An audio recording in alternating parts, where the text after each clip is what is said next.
What's up, everybody? We're back. I'm George Mossey. This is Marshana Spavento. This is part 2, 90 Day Fiancé, The Other Way, Season 3, Episode 4, aired last night. So let's just jump right back in. So Steven has arrived in Turkey to meet Alina, and Alina is excited to see him, but she is also irritated with him because he wants to stay in a hostel. And we found out last night that it wasn't just because she would be alone in a foreign country, but she feels in her mind that Steven is going to be unfaithful. And with a hostel being co-ed, there will be females available to him to cheat on her with. So that is one of the issues that are going through her head. So she wants to make sure that she can keep him in the apartment with her to keep an eye on him, which just really makes me scratch my head. What country is this that Steven is hot shit? I mean, I don't know. I just, if that's her main point of concern, she's got it all wrong.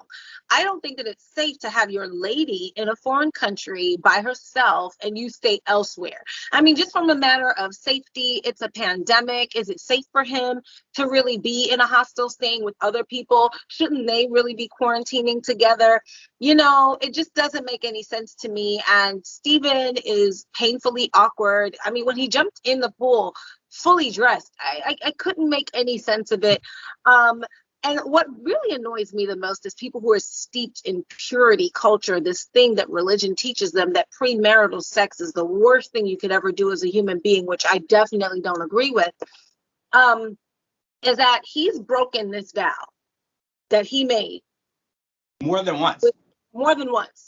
But now all of a sudden in a new country with your fiance, your intended wife, now you want to play by the rules. Good night, Steven. Put this to bed, please. Okay. Oh, we can't control ourselves. Yeah, whatever. Sexual desire is natural. You're supposed to want to sleep with your partner. You're supposed to want to sleep with these people. Those are natural. And if you sleep with her, trust me, the world is not going to end. I know what they told you in church. It's a lie. None of it's true. It's just not true.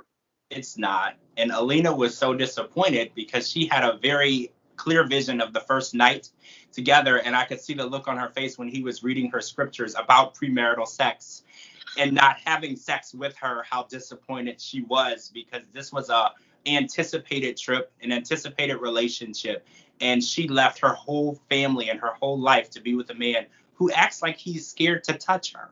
And that is very hard to even process. Make it make sense. It don't. All right, guys, so let's talk about Ellie and Victor. So Ellie finally gets a call. First of all, she's already over in Colombia, and she is in San Andreas, I believe. She's not in Providencia yet due to the devastation. And she finally gets a call. Well, she knew that Victor was alive, but she couldn't really pinpoint where he was. So now she knows where he is. She picks him up, and for a split hot second, she looks really happy. And then in the back of her mind, she thinks about the affair and all of the issues that they have, where they're going to even live. How are they going to deal with the fact that he was in another relationship? And I called it the calm before chaos. So she has finally got him. She's hugging him. She's there. And now the real drama is going to have to start. Listen, Ellie's going to find out what she already knows. It's like, it kills me how some people have to walk out the steps to find out what you already knew. Like, she knew all of this back in Seattle, right? I don't understand why you have to fly to Colombia to figure out the information that you already have. So this is going to crash in Bernstein. We all know it. She's already sold her business. She's given up a lot. And, I'm just excited to see how she's going to rebuild her life, because that's where I'm at with it, because none of this makes sense. Victor seems so disingenuous. Like, I don't, it's almost painful. And I feel so bad for her being a widow and, having lost and being so afraid of death and having, major losses in her life that have really shaped her outlook. But this ain't it. This is not it, Ellie. This is not it. If you watch, Ellie, we love you. This is not it. This ain't it.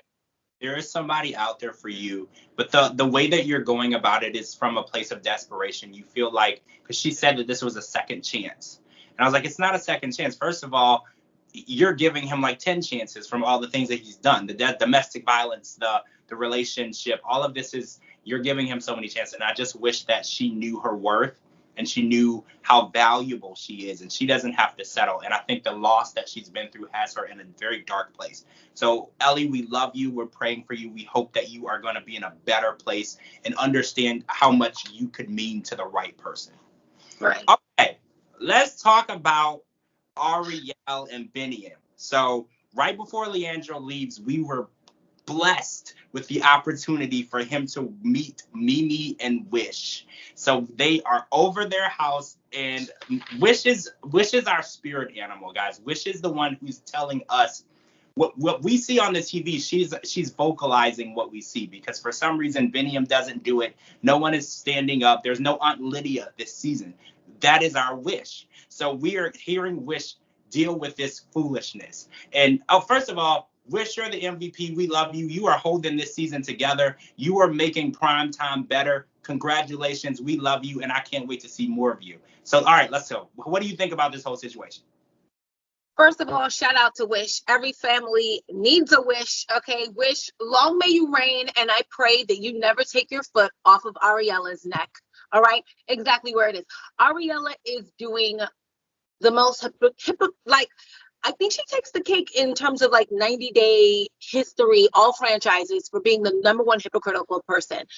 Biniam could never, okay? And I say this all the time we come on this podcast, but it's worth saying again. Now, her being there, still lamenting over the loss of her relationship with her ex-husband, acknowledging how she did her ex-husband wrong. And it's yeah, you feel bad about what you did to your ex-husband, but do you feel bad about what you're doing to Biniam right now, the father of your child in this moment?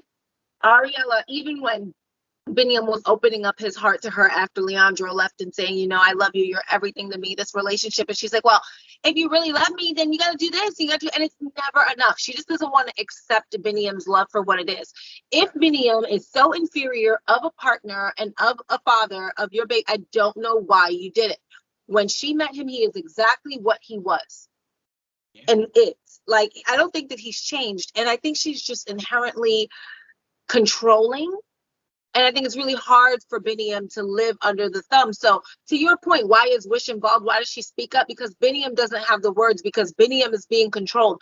Biniam is afraid. Biniam is fearful because his ex-wife took his child back to America and he has no relationship with that baby. We just want to know. We're not comparing you. We just need a kid. Because really, Ariella, you could leave. Go back to Leandro, but leave that baby with us. Yeah, it was very clear with Leandro's visit. And I think at the end of the episode, Biniam saw it as well, because he said, I want to make this work. I want us to get married. It was very clear to see that his child and Ariella could easily be on the next plane out. And she already has someone waiting for her. And I think that was made very clear. And it's sad that she's doing that right in his face. And Wish is the only person who can really call her out on it. And I'm glad that she's there to call her out on it. And I love how she told her, you can leave this party and you can take your ex with you. Bye. Bye. All right, guys, that's it for part 2. That's what happened so far. Next season, our next episode, we saw Ariella being bathed in holy water with a naked person. So there's all time. Right? All time is not going to work. Okay. Well, yeah, it's not going to make her any holier. So that's it. I'm George Mossey. This is my co-host, Marshana Spavento. I'll put our Twitters at the bottom. Make sure you join us every Sunday night and live tweet the show. And thank you so much for watching, and we'll see you guys